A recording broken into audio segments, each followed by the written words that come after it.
ایک صحابی تھے، بکریاں چرایا کرتے تھے۔ وہ جب بھی مدینے میں آتے تو دوسرے صحابیوں سے پوچھتے، میاں بتاؤ کوئی نئی آیت تو نہیں اتری، یا کوئی میرے نبی نے نئی بات ارشاد فرمائی ہو تو مجھے بتا دو، میں اس پر عمل کیا کروں گا۔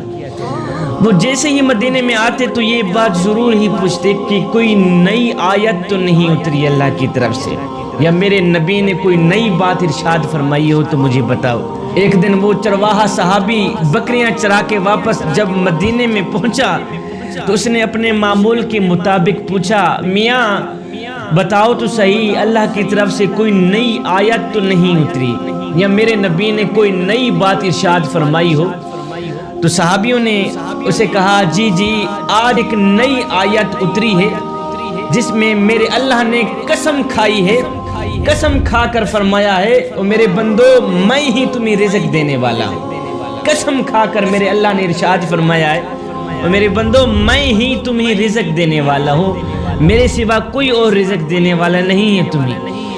جب اس صحابی نے یہ آیت سنی، اس کا ترجمہ سنا تو غصے میں آ گئے، غصے میں آ کر کہنے لگے، وہ کون ہے بدبخت انسان جس کو یقین دلانے کے لیے میرے کریم رب کو قسم اٹھانی پڑ گئی؟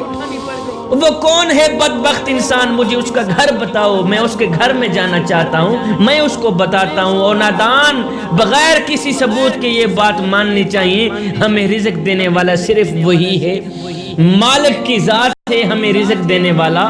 صحابہ مجھے بتاؤ تو صحیح، وہ کون ہے بدبخت انسان جس کو یقین دلانے کے لیے میرے کریم رب کو قسم اٹھانی پڑ گئی؟ نہیں صحابہ، ہر ایک شخص کو بغیر کسی ثبوت کے، بغیر کسی یقین کے یہ بات ماننی چاہیے کہ ہمیں رزق دینے والا صرف وہی ہے، اس کو یہ بات نہ کہنا پڑے، اس کو پھر قسم نہ اٹھانی پڑے۔ شبیر قمر بخاری کے بیانات سننے کے لیے ہمارا آفیشیل پیج لائک کریں اور ثواب کی نیت سے ویڈیو کو شیئر ضرور کریں۔ جزاک اللہ۔